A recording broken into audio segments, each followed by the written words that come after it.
Rather, lads, welcome back to Costa's Arsenal podcast. These are your player ratings. Arsenal, Aston Villa, Arsenal 3, Aston Villa 1, player ratings. I mean, they're quite obvious. The high rewards that I've given players are absolutely, explainable. It was such an emphatic performance. The triumph was well deserved. Mikel Arteta and the boys, good performance for me. Very, very good performance for me. Let us rate the players. Of course, you're gonna let me know where I've been too generous, where I've been too stingy with the marks. But I've gone with Gabriel Magalhaes 8 out of 10, Ben White 8 out of 10, Nuno Tavares 8 out of 10, and Tomiyasu 8 out of 10. I've literally given all the defense 8 out of 10. I think Ben White had a very good, I think Ben White had a very good game. We said that in the match, in the match reactions. We also said that in my fan cam. Ben White, 100%, or almost 100%, completed of all the drills he made. I mean, if a defender gets 100% of his dwells correct, you've got to give him you've got to give him the match, because later he's gonna need that credit in the bank in other games to come up. If he plays Salah, if he plays Grealish, he might need those those marks. He might need that credit in the bank. So Ben White for me was really, really impressive. Same as Gabriel. I didn't see any sloppy moments from them. Of course, that goal that we conceded from Jacob Ramsey is still on my head. Probably someone should be laying their lives down. But what's a block from Ben White in the first half? I think it was in the first half, wasn't it? It was in the second half. It was Danny Ings that was trying to guide the ball past Ramsdale, and what an expensive block that was. I mean, that is what he's paid to do, but you've got to give him some credit when he puts in something extra. Nuno Tavares, the runs. I think he still has a problem with crossing accuracy, and he also has to learn to decide when do I cross the ball and when do I go for goal. Because for me, on a couple of occasions, he decided to go for goal when I thought he should be looking out for Pierre-Emerick Aubameyang, or like I said, when you have it's so different when you're playing with a lone striker. When you have two strikers ahead of you, your first obligation, your first role is to try to make sure that they get the chances. Look, I got no problems with a fullback trying to go for goal. It's absolutely brilliant, beautiful, and I think we might have missed Kian Tierney, to some extent, but not to that extent where I feel Tierney, if only Tierney had, Kian Tierney had started the game, it would have been better. I can't really disrespect Tavares like that. I think he had a very good game throughout the 90 minutes, blocking the likes of Emi Buendia, blocking the likes of Oli Watkins and Danny Ings. They were dead. They were dead. But of course, our defense also deserves a lot of credit. Same goes to Tomiyasu. Like I said in the match, in the match reaction, I saw him trying to go forward. I saw him trying to create something, something, make something happen. And for me, it's one of the things I really do cherish a lot. I don't know if anyone cherishes such moments like I do, but I definitely, cherish such moments.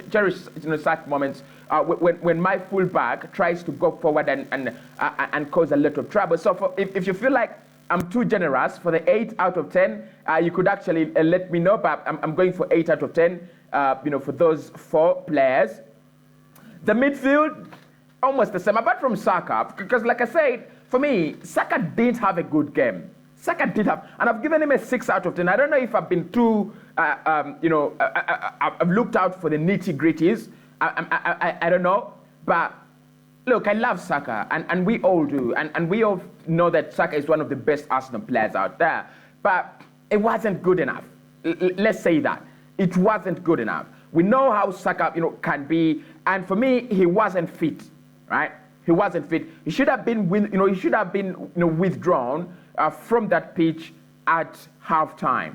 He wasn't fit. You could see the running was he was so uncomfortable. He wasn't fit in that game. Not that he never has a bad game. He does have, a couple of them. And every player does. Even if you're Messi, even if you're Ronaldo, you're going to have a bad game. At some point in time, you'll have a bad game. But for Saka, I just feel like, no, that is not the Saka we knew. So 6 out of 10, not out of any bad motives or anything, or me trying to find out who actually did do well. I have no problems with giving the whole of my team 10 out of 10, or 9 out of 10, or 8 out of 10, or 7 out of 10, if they deserve it. But for Saka, probably a 6.5, probably a 7. If you do not agree with me, I'll be absolutely understanding with that. I'll be absolutely understanding if you guys do not agree with me on the Bukayo Saka on the Bukayo Saka thing.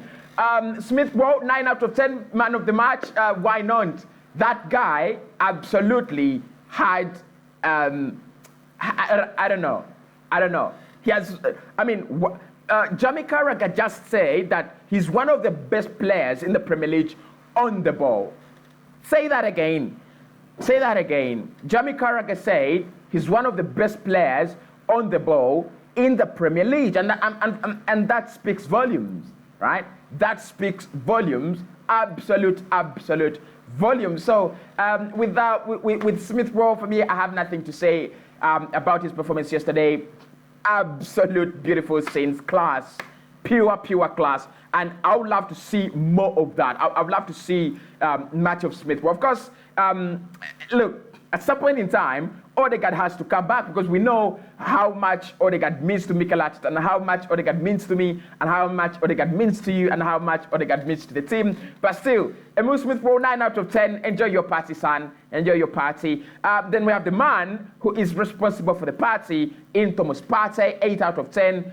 Look, it's a little bit bad that I've given Partey and Lokonga 8 out of 10, but I think whatever Partey did yesterday was courtesy of the allowance, the permission he got from our best Astonvilla Lokonga. So there's no way I'm giving Lokonga a lower mark than 8. So I'm giving Lokonga 8, because I think he just provides that kind of shield, and he's a basis for us playing well. The fact that he received that ball in deeper areas, doesn't work with it, and brings it forward, for me, is absolutely brilliant. But I think the star of the midfield was Thomas Partey and Emile Smith Rowe. Partey, of course, scoring his first goal for the team. Yes, of course he did it.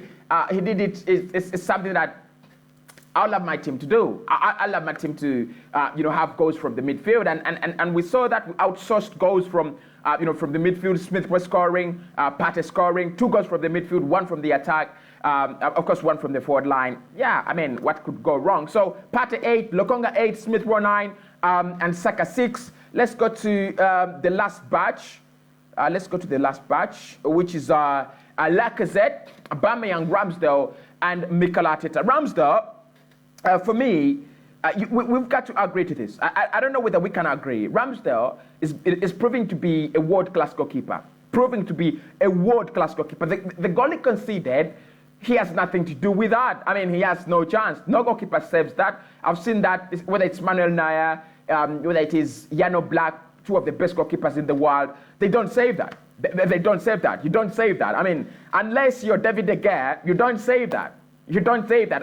He's one goalkeeper I've seen make these crazy saves. Is there another goalkeeper that I've seen, too crazy for going out for crazy saves? I really don't think so. I really don't think so. So with Ramsdale, again, another player that guarantees us better. Another player that guarantees us better and better performances. I've given him that 8 out of 10. Well deserved. Well deserved. Mikel Arteta, 8 out of 10. Lacazette, 8 out of 10. And Aubameyang, 8 out of 10. Of course, the goal, the penalty, the rebound, and the energy from Laka and Aubameyang kept us going forward. Brilliant idea to play them together. Brilliant idea to play them together. So today, it's been full of 8 out of 10. Myself, for not doing the watch along and not doing the previews, 0 out of 10. Kosi. For Kosi, 0 out of 10. But the rest, 8 out of 10. Enjoy your weekend. I'll be dropping the 6 things we learned, Mikel Arteta's press conference reaction, and more and more and more. Make sure you hit the like button, subscribe to the channel, and why not? The party is on.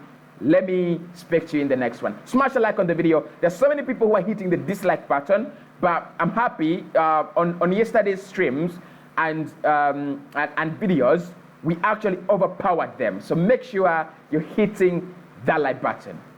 And I'll speak to you in the next one.